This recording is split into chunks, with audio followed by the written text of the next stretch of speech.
CID, प्यासा, कागज के फूल, साहब बीवी और गुलाम, काला बाजार, गाइड, राम और शाम, नीलकमल और तीसरी कसम जैसी सुपरहिट फिल्मों की लीड एक्ट्रेस, हिंदी सिनेमा का 14वीं का चांद, पद्म भूषण वहीदा रहमान जी। जोरदार तालियां हो जाए।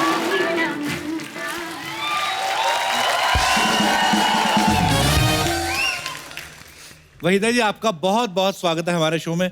और सीरियसली आज मैं क्या कहूं, हमेशा हम ये बोलते हैं कि 4 चांद लग गए, आज 4 लाख चांद लग गए हमारे शो को। एक्चुअली हमारी अर्चना जी जिंदगी में कभी किसी को देख के घबराई नहीं, आज रो रही हैं आपको देख के। ये मोहब्बत है आपके लिए। What's the matter with you? Why, my darling?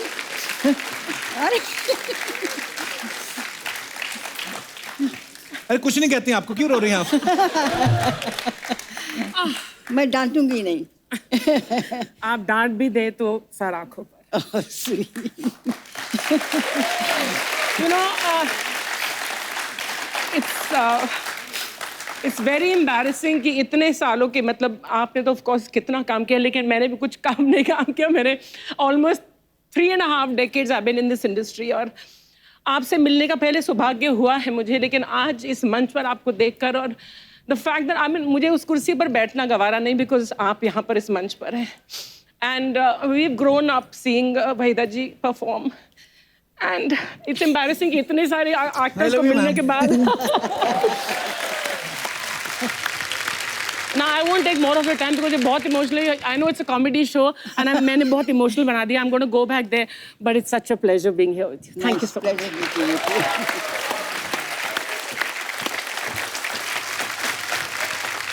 Waheeda ji please, आपका बहुत बहुत स्वागत है, यहाँ विराजमान हो जाइए। तालियां बजती रहनी चाहिए आपकी। आज की हमारी दूसरी मेहमान हैं वो जिन्होंने दिल दे के देखो, जब प्यार किसी से होता है, फिर वही दिल लाया हूं, तीसरी मंजिल, लव इन टोक्यो, 2 बदन, आए दिन बहार के, कटी पतंग, आन मिलो सजना जैसी सुपर डुपर हिट फिल्मों में काम करके अपने फन से करोड़ों लोगों को एंटरटेन किया। आ रही हैं गुड़िया जापान की the very beautiful Padmashri Asha Parekh जी।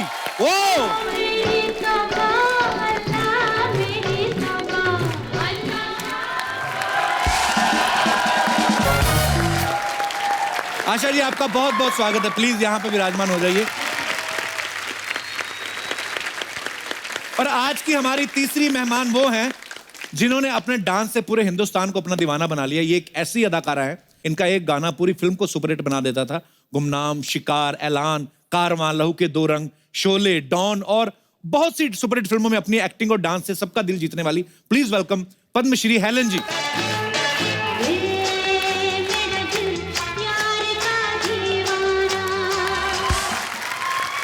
आइए मैम, आइए। मुझे पता है आज आपके दिल में बहुत सारी बातें जो आप करने वाली हैं, so please ma'am.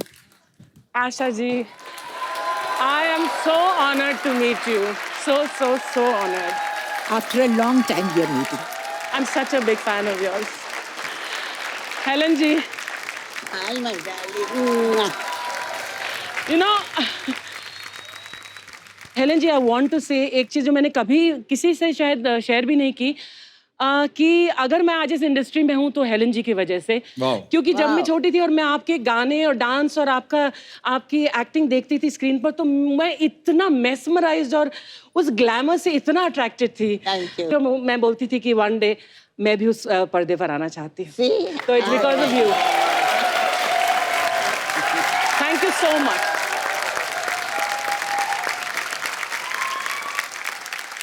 Waheeda ji, पहले आशा जी से हमारी मुलाकात हो चुकी है, हेलन जी से भी मुलाकात हो चुकी है, पहले शो में आ चुकी हैं। उस समय भी हमने आपको याद किया था, लेकिन हमारे प्रोडक्शन हाउस ने ये बोला कि वहीदा जी यहाँ पे है नहीं, पर हमें पता नहीं कि बात सच्ची थी कि नहीं। आपको किसी ने फोन किया था कि नहीं?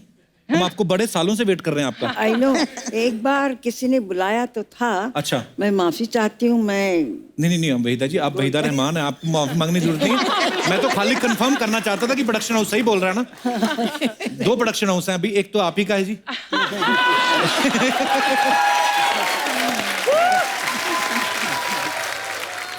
हिंदी सिनेमा में आपका कंट्रीब्यूशन जो है कोई भुला नहीं सकता। मैम, एक बात जो सबके दिलों में है, सब जानना चाहते हैं कि फिल्मों में ब्रेक कैसे मिला आप लोगों को? मैं बहुत बहुत लकी थी। अच्छा जी। और मैं भारतनाट्यम सीखा था मैंने, तो जी। स्टेज पे परफॉर्म करती थी। अच्छा जी। तो उस वक्त सारी रीजनल फिल्में सब चेन्नई में बनती थी।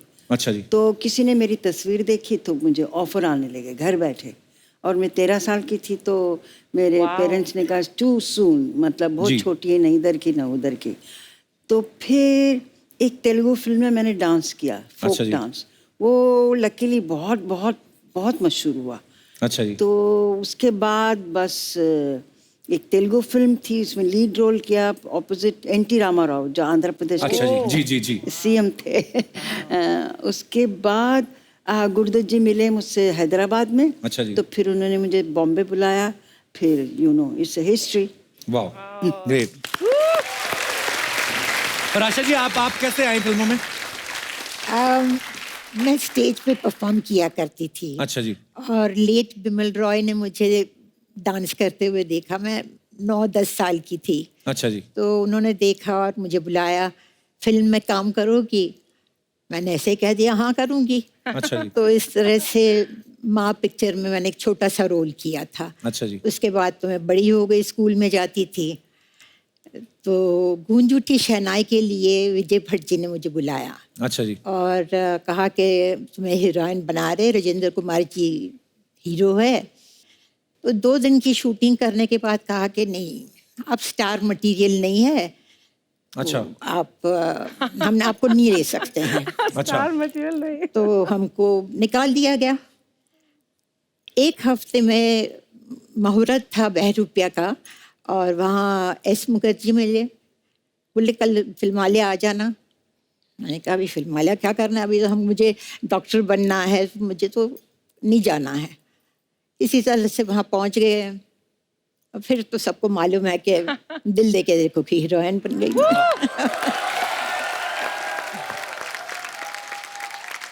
और हेलन जी, आपकी शुरुआत कैसे हुई थी? We were refugees from Burma. Okay. And during the war, we had to walk it for 9 months from Burma to Assam. I was very small. I was about 3-4 years old. Anyway, we came to India. God was great. And I went to school. And while going to school, I started learning Manipuri, a little of Bharatnatyam, and Kathak. Just the fundamentals. Take, in case I was given a chance, I would know the stance of all these dances. उस ज़माने में कुकू जी बहुत बड़ी dancer and actress थी. अच्छा जी। And my mother requested her that मैं chorus में कम से कम join करूं, क्योंकि we needed the money very badly. We were living in one room. The Mori was in one room. और another thing I must tell you, जब भी गर्मी का दिन था, हम लोग चटाई को ठंडा करके जमीन पे लगा के नहा के, we never used to wipe ourselves, put our nightie and we go to sleep. Oh my God. So we've seen these lovely days, praise the Lord. Because of that, I'm here now. Thank you. कितनी अच्छी बात है कि हमारी तीनों जो legend artist हैं, तीनों बचपन से ही इतनी टैलेंटेड थी कि 9-10 साल की उम्र में आपको रिकॉग्नाइज किया गया। मतलब कमाल है। आज हमें आपको तीनों को एक साथ देख के बहुत खुशी हो रही है।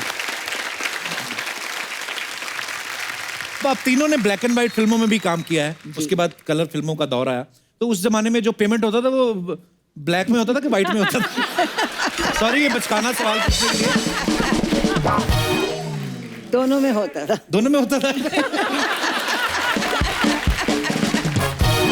अच्छा मैम, जब ब्लैक एंड व्हाइट फिल्मों से कलर का दौर आया, उस समय आपको सबसे, मैं ये सवाल आप तीनों से, सबसे अच्छी चीज आपको क्या लगी जब सिनेमा जो है वो रंगीन हो गया?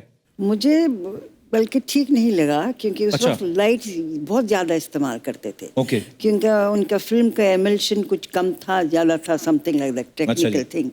तो मुंह सारा जल जाता था। एक आइस बकेट में एक अच्छा। शामो लेदर कहते थे, उसको डाल के रखते थे, फिर मुंह पे लगाते रहते थे अच्छा बिफोर जी। The take. तो मैं कहती थी कहाँ फंस गए हम, इतनी ज़्यादा गर्मी थी। और उस वक्त एसी तो थे ही नहीं कहीं भी, ना जी। कमरों में ना स्टूडियो में।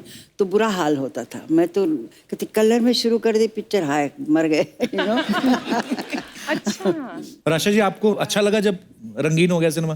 पहली फिल्म जो मैंने की वो गेवा कलर की थी, अच्छा जी। हम हिंदुस्तानी, तो वो इतने बड़े बड़ी लाइट्स ले आते थे और वो लगा के, मुझे याद है मुझे ऐसे खड़े रहना था, कैमरा यहाँ था और वो लाइट यहाँ थी। अच्छा जी। शाम को देखा तो ये पूरा जल गया था। बाप रे। ओह, रिफ्लेक्टर्स इतने लगते थे, रिफ्लेक्टर्स ऐसे होते थे कि मेरी आंखें लाल हो जाती थी। जी। और लोग कहते थे हाँ तुम्हारी आंखें लाल कैसे होती है? अरे भैया शराब वराब पीती हो क्या है?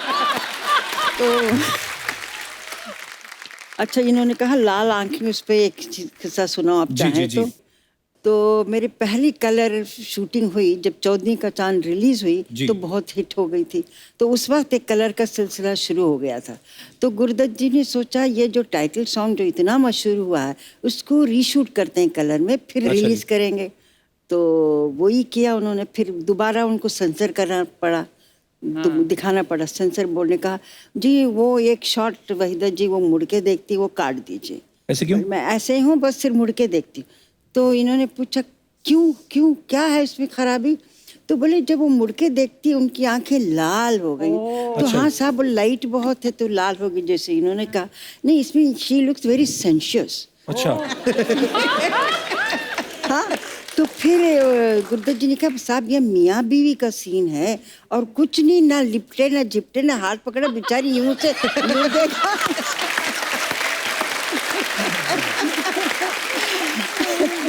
अगर वो सेंसर बोर्ड वाले अगर अब हों तो जी। बेचारे वो देख के तो बेहोश हो जाएंगे। आजकल तो बन रहा है। तो हेलन जी उस दौर में जैसे आशा जी ने वहीदा जी ने बताया कि लाइट्स बहुत ज्यादा होती थी और ऊपर से डांस करना, डांस में तो रीटेक भी और होते होंगे बिकॉज छोटे छोटे शॉट्स लेने हैं और इतनी सारी लाइट, आपको भी परेशानी होती होगी फिर तो? I was very happy that it was in color ji. because my costumes were Yeah, very what- colorful. Ji. I could wear those feathers and I could, ji. you know, and I looked much better. So for me, color was lovely. Kapil, मैं जैसे आप सबने बोला कि इतनी गर्मी वगैरह, and then हम तो आज वैनिटी वैन मिलती है हमें और हम लोग इतने एयर कंडीशन कंट्रोल एनवायरनमेंट में शूट करते हैं।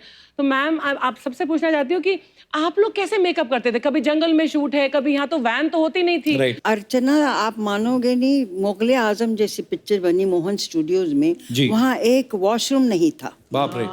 तो एक बार मैं और लेट महमूद एक्टर जी। हमने तय किया कि हम पैसे देते हैं। स्टूडियो ओनर को कहा भाई 2 बाथरूम बना बना दीजिए। दो। तो आफ्टर हम बोल के हम चले गए कि अगली दफ़ा आएंगे शेड्यूल पे। 10 दिन के बाद आए तो जी हमने जल्दी से पूछा वो मैनेजर को बाथरूम बना? हाँ जी इंतज़ाम कर दिया हमने। अच्छा अच्छा जी। क्या इंतज़ाम किया? वो कॉरिडोर में उन्होंने एक थंडर बॉक्स रख दिया था। बाप रे।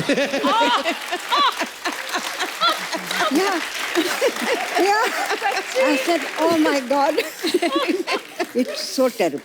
बाप रे, कितना मुश्किल होता होगा उस समय, सारा दिन शूट करना, वॉशरूम ही नहीं है। ना, हमने वॉशरूम पानी नहीं पीना है। छोड़ दिया था। Oh कि God. स्टूडियो सुबह जाओ, से शाम पानी मत पियो। तक बाथरूम नहीं जाते थे। Oh my God. घर जाके बाथरूम जाते अभी थे। तक माशाल्लाह कितनी अच्छा है। हाँ, सीरियसली एक्चुअली आदमी को रोमांटिक सीन करना हो और ऊपर से बाथरूम आया हो तो आदमी कहाँ निकलेंगे एक्सप्रेशन एक्चुअली।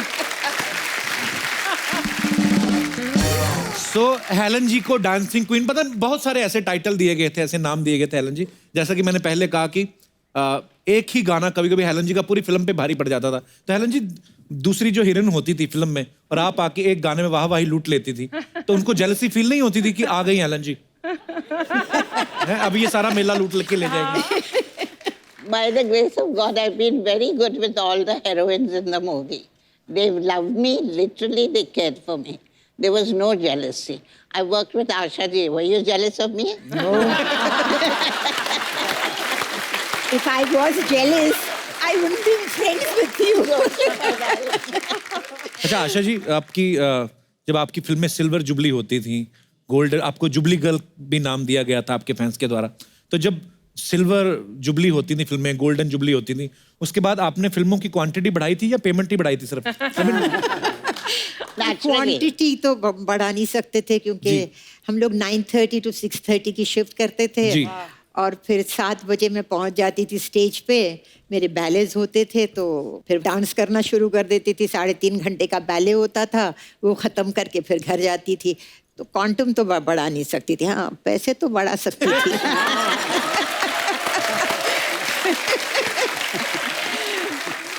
आशा जी, आपने तकरीबन सब स्टार्स के साथ काम किया है, जी। तो आपको अपनी जोड़ी सबसे ज्यादा किसके के साथ अच्छी लगती थी? मेरी पहली फिल्म शम्मी कपूर जी के साथ थी। अच्छा जी। तो मुझे उनके साथ काम करने का ज़रा आसानी लगती थी। एक बहुत मतलब जो वो करते थे वो इमीडिएटली मैं पकड़ लेती थी। अच्छा जी। जैसे डांस होता था तो डांस डायरेक्टर नहीं होता था। अच्छा जी। अच्छा तुम ये कर लेना, मैं ये कर लूँगा। अच्छा, वाह। हाँ, Really? तो इस तरह से कई गाने हमारे ऐसे थे कि विदाउट अ डांस डायरेक्टर बिना हमने dance किए हैं। क्या बात है। अरे जी जी। और उनको मैं छेड़ती थी भी बहुत। मुझे याद है कि एक बार हम शूटिंग कर रहे थे कश्मीर में, तो उन्होंने कुछ पहलवान को बुलाया, उनके गले में कुछ हो गया था। अच्छा तो जी। बहुत हंसी, अरे पहलवान को बुलाया गला ठीक करने के लिए। ओह, दूसरे दिन मैं गिरी तो पैर में मोच आ गई। सब वो पहलवान फिर आ गए मेरा पैर ठीक करने। एज यूजुअल शमी जी कर रहे आया ना, मैंने कहा जी आ गया। एक्चुअली उस समय फिजियोथेरेपिस्ट थोड़ी ना होते थे, तो पहलवान ही जो पहले कुश्तियां करते थे, मुझे याद है बिकॉज मेरे फादर की कुश्ती करने के बड़े शौकीन थे। तो जब उनको कभी ऐसे हो जाता था तो पहलवान के पास जाते थे, और पहलवान भी पता नहीं कोई MRI कोई एक्सरे नहीं करते थे, खुद ही देख के ऐसे कड़क पटाखे की आवाज आती थी, या तो आदमी ठीक हो जाता था या बेड़ा गर्क। आशा जी, हेलन जी, आप मतलब जब भी किसी हीरो के साथ काम करती थी तो ऑब्वियसली हर एक का अलग अलग स्टाइल रहता है, लेकिन शम्मी जी के खुद के स्टेप होते थे, हम लोग सब जो हाँ, वो देखते रहे। खुद ही मतलब कर लेते थे। तो वो कितनी एनर्जी होती थी, कितना मुश्किल रहता था उनके साथ डांस करना आपको भी? आप एनर्जी full तो of rhythm. या क्या He was full rhythm of थी rhythm. उनमें। हाँ जी। एक एक रिदम पे Kapoor झटके clan is वटके। full of rhythm. या सब बच्चे लोग। सब सभी लोग। और क्या शम्मी जी का कोई शशि प्रॉपर कपूर, डांस नहीं, डांस नहीं होता था, जी। जैसे वाइल्ड डांस ना। जी। तो रिदम को पकड़ के उनमें इतनी पूरे जिस्म में रिदम थी उनकी। रिदम थी वो उनकी ये body हाथ में। भी यूं करो यूं भी करो तो सब रिदम में करते थे। Actually Isn't it? अच्छा वहीदा जी, ऐसे हमने सुना है कि जब आप फिल्मों में आई थी तब आपका नाम जो है वहीदा रहमान नहीं था, कोई और नाम था। नो, ऐसे पता नहीं क्यों अफवाह है ये? अफवाह है। असली नाम मेरा वहीदा रहमान और वहीदा रहमान ये था। अच्छा जी। हाँ। मैं आज ही इनको बाहर निकालता हूँ जिन्होंने ये मुझे बोला ना। वहीदा जी, एक और अफवाह है, पता नहीं ये भी अफवाह ही है कि सच्ची बात है, लेकिन बड़ी ऐसे अफवाहें सुन के आ रहे मैं हैं आप। अफवाहें सुन के आया हूं बहुत सारी। एक के बाद एक के बाद। पर उन्होंने कहा कि जो आपके भरतनाट्यम के जो गुरु थे उन्होंने पहले आपको डांस सिखाने से मना कर दिया था, हाँ, लेकिन बाद में आप ही उनकी बेस्ट स्टूडेंट हाँ, निकली। हाँ। अच्छा, तो मतलब ये बात सही है। चलो ये वो बात बच गया आज। सही है। इसने आज- तो ये क्या रीजन था वहीदा जी, उन्होंने क्यों मना किया आपको डांस सिखाने से? वो बहुत मशहूर वो एक गांव है, गांव के जैसे शहर लुधियानवी। जी। तो तिरुचंदूर एक जगह है तमिलनाडु में, वहाँ के थे वो। अच्छा जी। तिरुचंदूर मीनाक्षी सुंदरम पिल्ले उनका नाम था। बाप रे, इतना लंबा नाम। हाँ, तो मुझे जिद आई कि उन्हीं से सीखना है। अच्छा तो जी। हमारे कोई बीच में फ्रेंड थे, उन्होंने जाके कहा ऐसे ऐसे सीखना है। जब नाम सुना तो बोले नाम तो मुसलमान है। बोले हाँ, लड़की भी मुसलमान। No no no no no, मैं मुसलमान को भरतनाट्यम कैसे सिखा सकता? अच्छा। बोले क्यों नहीं सिखा सकते साहब आप? नहीं, वो अभिनय जो हमारे डिवोशनल गाने होते उसको समझेगी नहीं, वो ठीक से कर नहीं पाएगी। तो 6 महीने लगा दिया, और मैं भी जिद से अड़ी रही कि उन्हीं से सीखना है। वाह। तो जब इन्होंने बहुत जबरदस्ती की हमारे दोस्त ने, तो बोले अच्छा उसकी कुंडली लेकर आओ। अच्छा। तो बोले जो वो लोग मुसलमान हैं वो कुंडली उंडली बनाते नहीं, बिलीव नहीं करते। अच्छा जी। तो बोले ये तो बड़ी मुश्किल है फिर। तो बोले अच्छा उसका बर्थ डेट लेकर आओ। अच्छा, वो लेकर गए तो उन्होंने अपने से चार्ट बनाया, कुछ यूं पता अच्छा। नहीं क्या क्या किया। तो बोली ये क्या हुआ, ये कैसे हुआ? तो उन्होंने पूछा क्या हुआ साहब? तो ये चार्ट में कहता है कि ये लड़की मेरी लास्ट और सबसे अच्छी स्टूडेंट होगी। वाह। हो नहीं सकता। तो उन्होंने ऐसे ढक्कल दिया, नहीं नहीं नहीं, हो नहीं सकता, समथिंग इज रॉन्ग, या मैंने ठीक नहीं किया। तो बोले और 2 दिन दो। अच्छा, फिर 2 दिन के बाद फिर उन्होंने बनाया। बोले no, again the same result. तो बोले चलो मैं सिखाता हूँ इसको। क्या बात है, लेकिन और वो बात सच भी साबित हुई। वाह।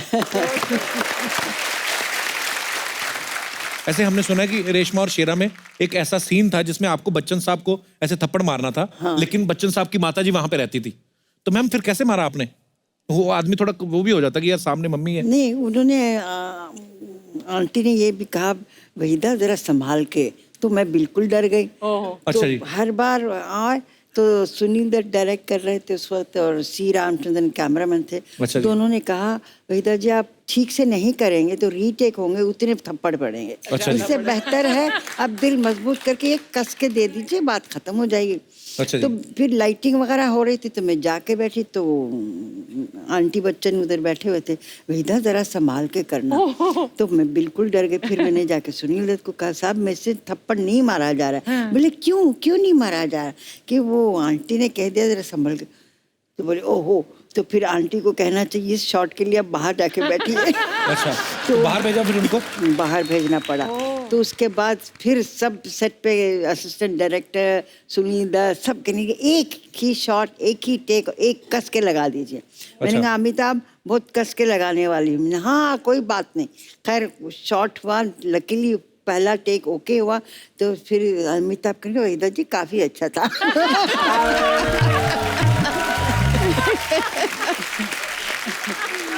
मैम उस समय जब आपके कोई क्रेजी फैन आता था तो आप कैसे हैंडल करती थी आशा जी?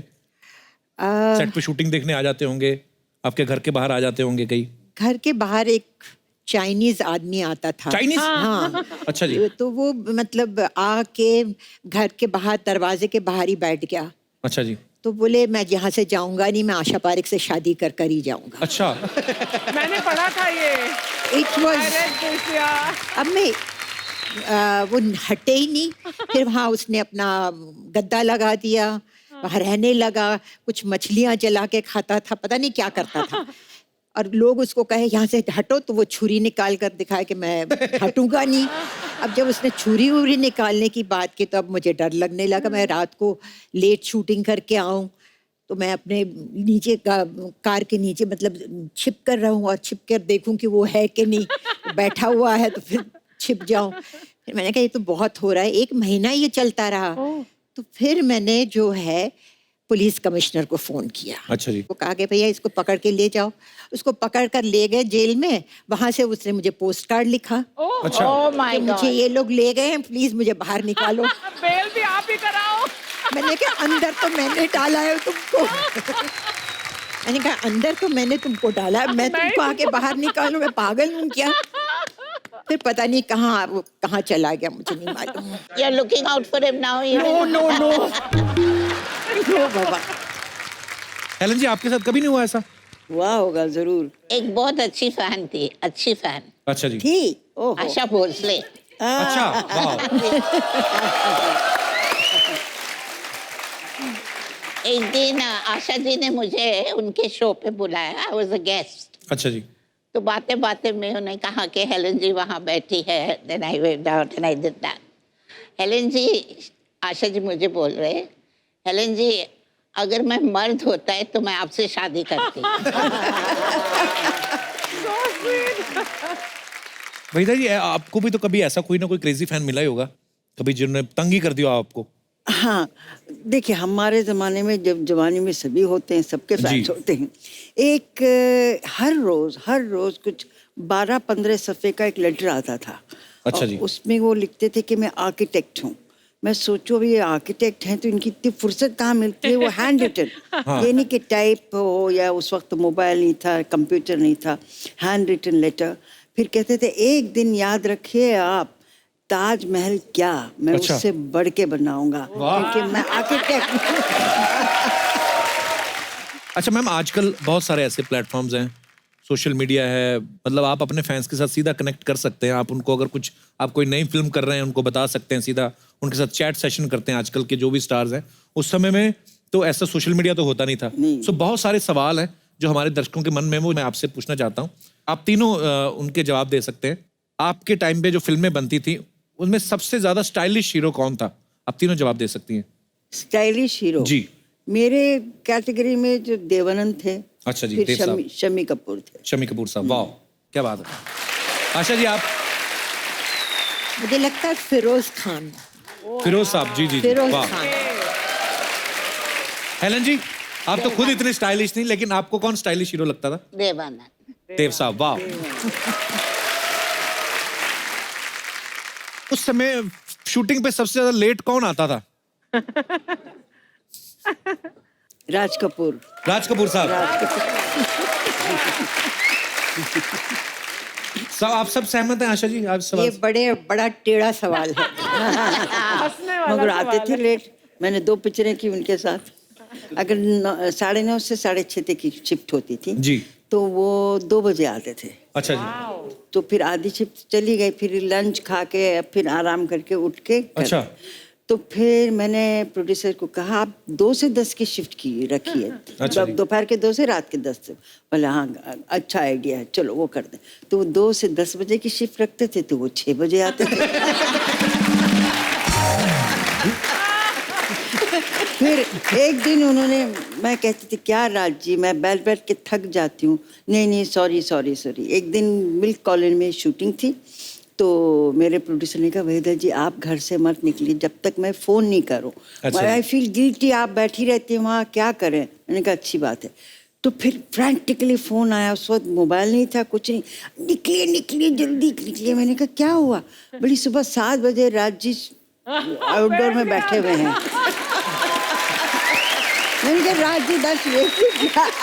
बोले मैं बदनाम हूँ कि मैं लेट आता हूँ, मैं बैठा हूँ, आप अभी आई हैं, अभी आपको मेकअप करना है, बाल बनाने कितनी देर लगेगी, मैं कितनी देर बैठा रहूँगा। मैंने कहा मुझे जिंदगी भर बिठाते थे, अभी आप बैठे रहिए। ऐसे कौन से एक्टर थे जो दूसरों के डायलॉग चेंज करवा देते थे? ऐसा कोई था? मैंने एक पिक्चर में काम किया था जिसमें कृष्णा करके कोई विलन था। अच्छा जी। तो वो क्या होता था 7 to 2, 2 to 10 की शिफ्ट होती थी। तो मैं 2 to 10 की शिफ्ट में उसकी शूटिंग करने जाती थी। अब वो 6 बजे तो वो सारे डायलॉग उल्टे बोले। अच्छा। हाँ, वो बोले कि जैसे ये था कि शल्लो तुम कीचड़ में खिला हुआ कमल हो, तो वो बोलेगा शल्लो तुम कमल में खिला हुआ कीचड़ हो। तो एक दिन ये हुआ, अच्छा बिकॉज मैं बहुत बड़ी स्टार थी तो पूरे सेट पे सन्नाटा। तो उसने कहा क्या हुआ? अरे भाई तुम क्या बोल रहे हो? तो बोले क्या बोल रहा हूँ? तो बोले तुमने ये डायलॉग बोला है। अच्छा मैंने ऐसा बोला, सॉरी हाँ फिर से करते हैं। फिर वही बात। अच्छा। हर चीज में मतलब वो सुजीत कुमार के साथ था कि शल्लो के साथ मैं सुहाग रात मनाऊंगा। वो 6:30 बज गए थे तो कहने लगे कि शल्लो की जगह मैं तुम्हारे साथ सुहाग रात मनाऊंगा।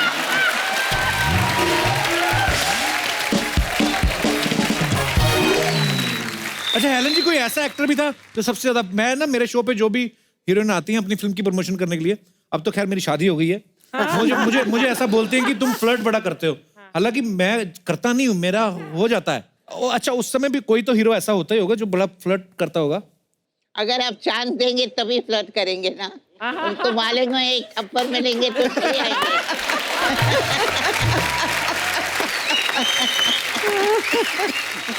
तो मैम सलीम साहब से आपकी मुलाकात कैसे हुई थी?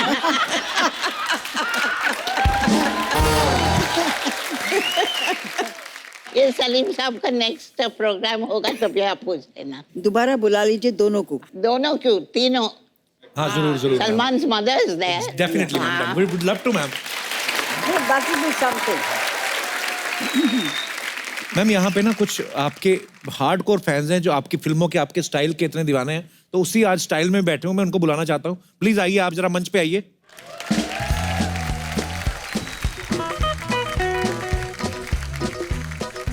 नमस्ते जी, आप सबका बहुत बहुत स्वागत है।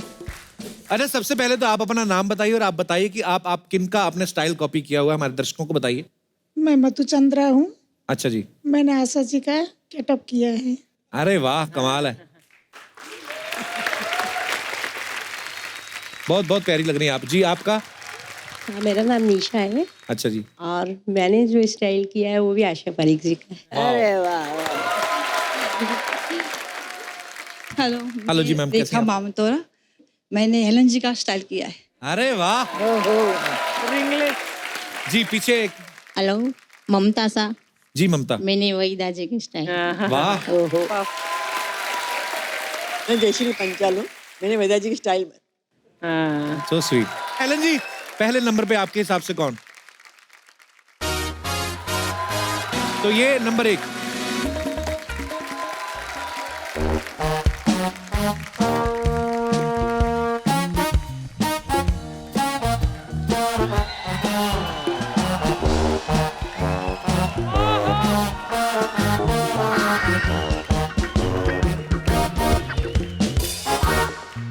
कितने जा रहा है? गुड्डू, आजा, क्यों स्कूटर की चीखें निकलवा रहा है? ये मैम हमारे पड़ोसी हैं, बच्चा यादव, उनका बेटा है गुड्डू। अच्छा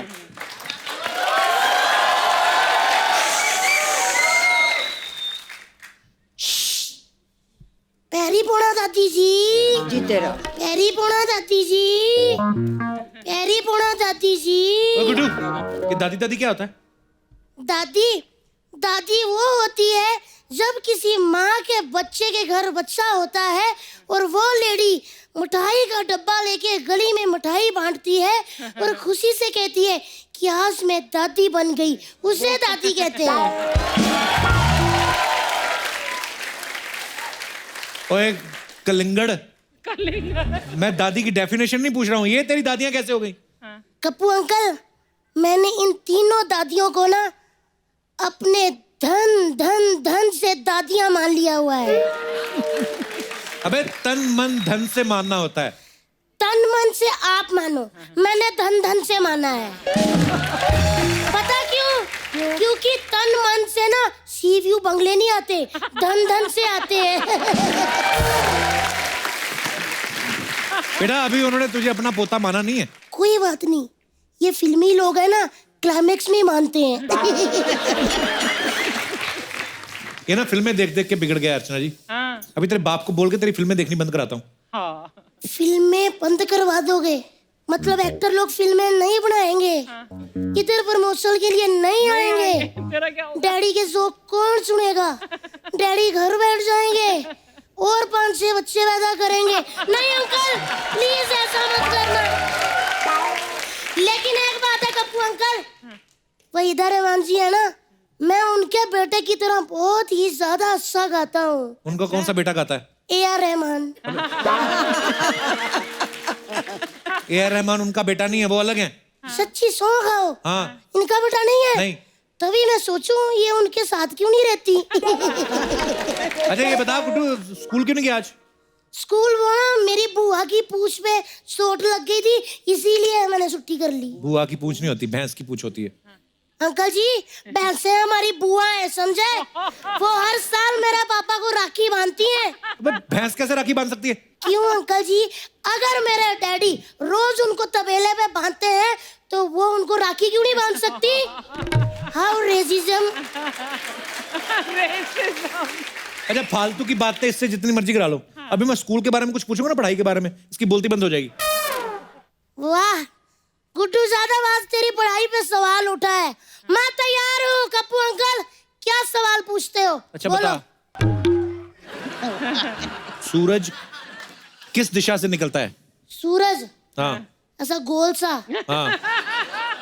वो खट्टे ऑरेंज रंग का होता है जो? हाँ। सूरज वो जो बच्चों को सुबह उठाता है? हाँ। वो जो कपड़े भी सुखा देता है? हाँ वही सूरज। वो सूरज जिसके पृथ्वी आसपास चक्कर लगाती है? हाँ वही सूरज। वो सूरज जो रात को डूब जाता है?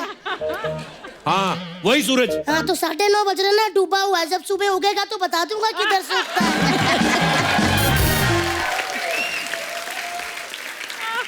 देखा पढ़ाई लिखाई पे बिल्कुल ध्यान नहीं इसका, ऐसी बातें करता है। मैं इतना टैलेंटेड बच्चा हूँ ना अर्चना जी, मुझे पता था मेरी दादी जा रही हैं, इसीलिए मैंने 70s की फिल्मों पे ना ऐसे लिखा हुआ है। चल सुना फिर। ठीक है तो मैं सुना देता हूँ।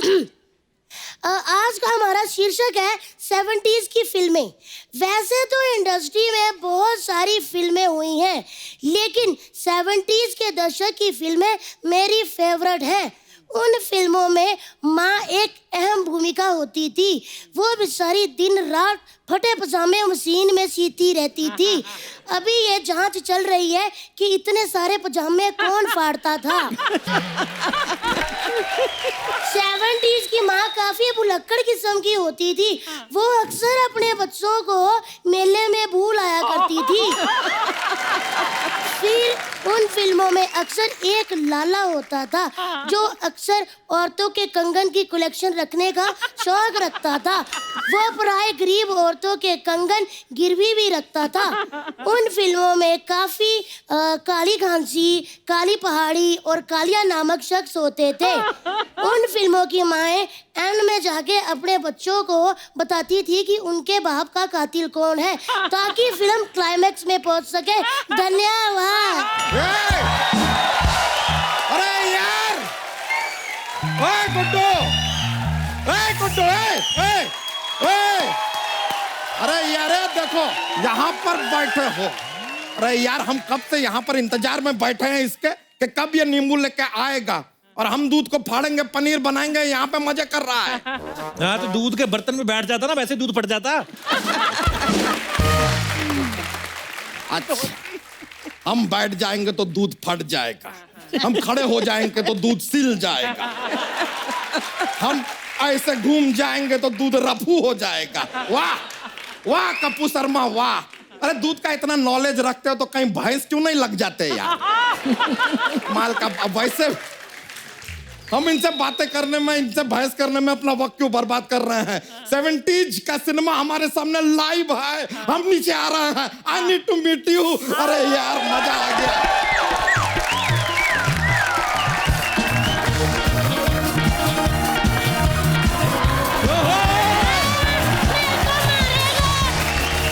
अरे यार, अरे बाप रे, नमस्कार नमस्कार। अरे यार मजा आ गया यार। क्या बात है अर्चना जी। इस मोहल्ले से जितना हमको निराशा था ना, आज सारा दूर हो गया। पूछे क्यों? अब मोहल्ले में आ गई है आशा जी, तो किस बात की निराशा जी?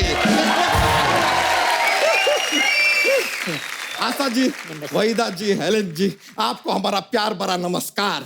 और कप्पू शर्मा, आपको हमारा क्रोध भरा तिरस्कार।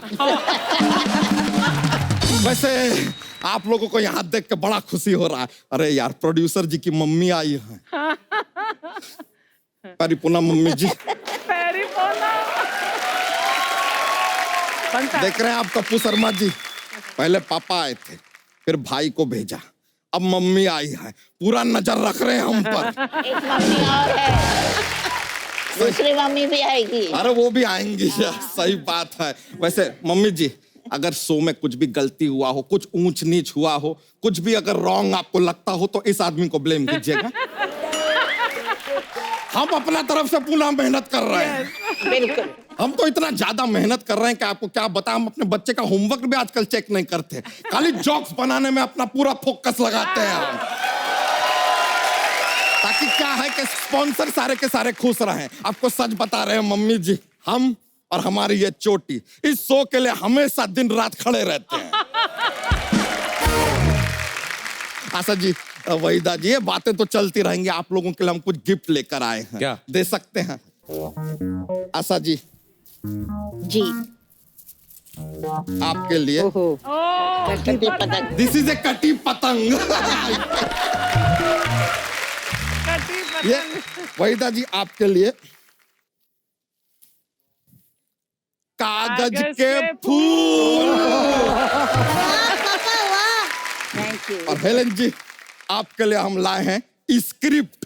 अबे ये तो खाली है।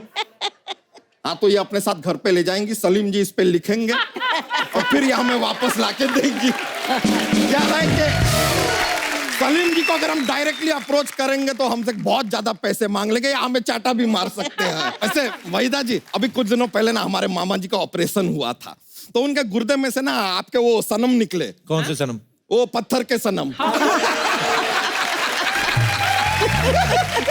उनका बस जोक्स के लिए बोल दिया, जरा माहौल बनता है, मजा आता है। वैसे आशा जी, आप देखें डेस्टिनेशन वेडिंग आजकल बड़ा ऐसा क्रेज चल रहा है, लेकिन आप कमाल है। आपने तो अपने दौर में डेस्टिनेशन लव शुरू कर दिया था, लव इन टोक्यो। बच्चा ये क्या बात हुई, मतलब कुछ भी बोल रहा है। जैसे आपने लव इन टोक्यो किया था, इन्होंने टोकने में पीएचडी किया। PhD in Tokyo. क्या बात है पापा, सही कहा आपने। देखा पप्पू अंकल, आप जानते नहीं मेरे पापा कौन से खेत के कद्दू हैं। खेत के कद्दू में खेत की मूली होता है। पापा मैंने आपका साइज देख के बोला है ना।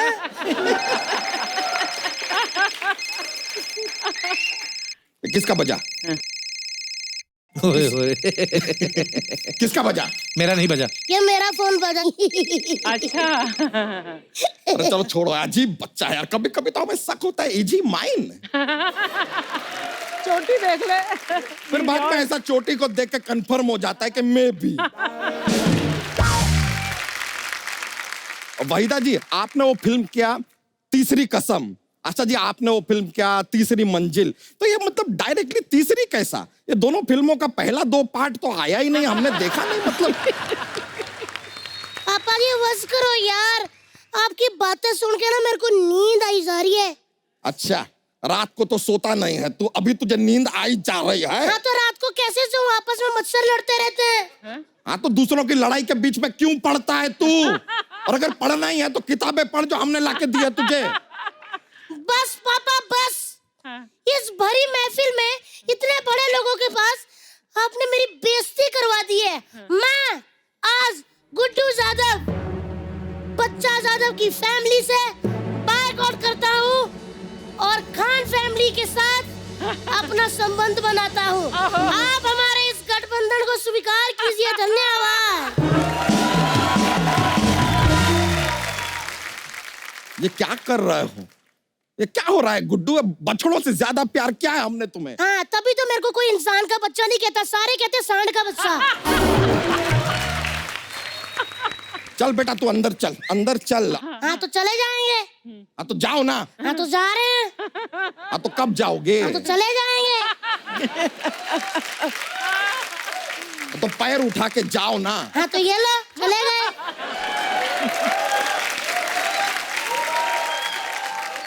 ऐसे जाओ, ऐसे ऐसे जाओ। मैं सांड नहीं हूँ, ऐसे जाऊँ।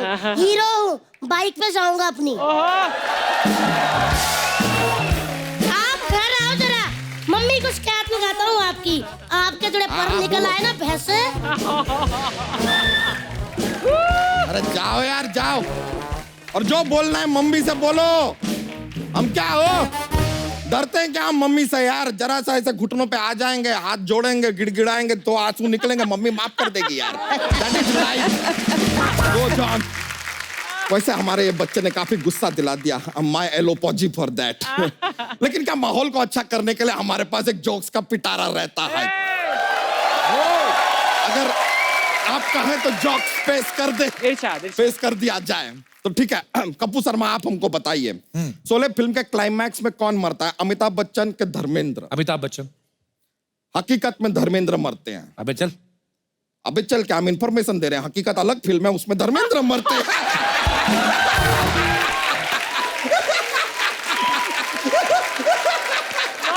I tricked him.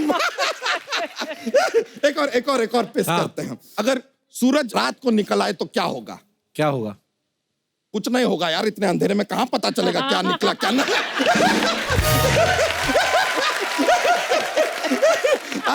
चलिए हम भी चलते हैं, हमें जरा हिसाब चुकता करना है जरा गुड्डू के साथ। ओके मम्मी जी, बहुत बहुत शुक्रिया, बड़ा खुशी हुआ आपसे मिलके। Thank you very much yo bro.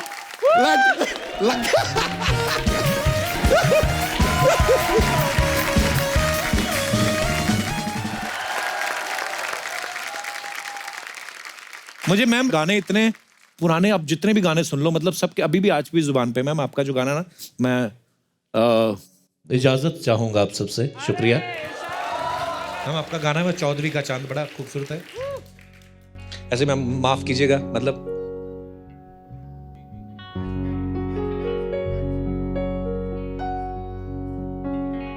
चौदवी का चांद हो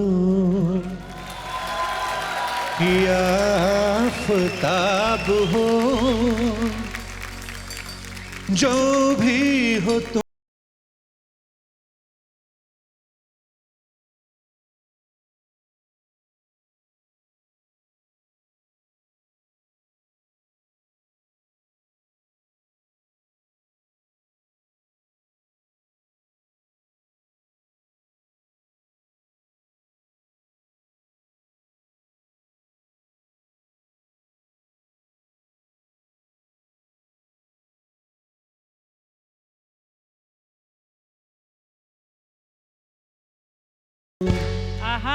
ओ हसीना जुल्फों वाली जाने जा, ढूंढती है काफिर आके किसका निशान। ओ आजा आजा मैं हूँ प्यार तेरा, अल्लाह अल्लाह इनकार तेरा। आजा आजा आजा आजा आजा आजा आजा। थैंक यू सो मच हमें इतने खूबसूरत गाने देने के लिए, इतनी खूबसूरत फिल्में देने के लिए। तालियां जोरदार होनी चाहिए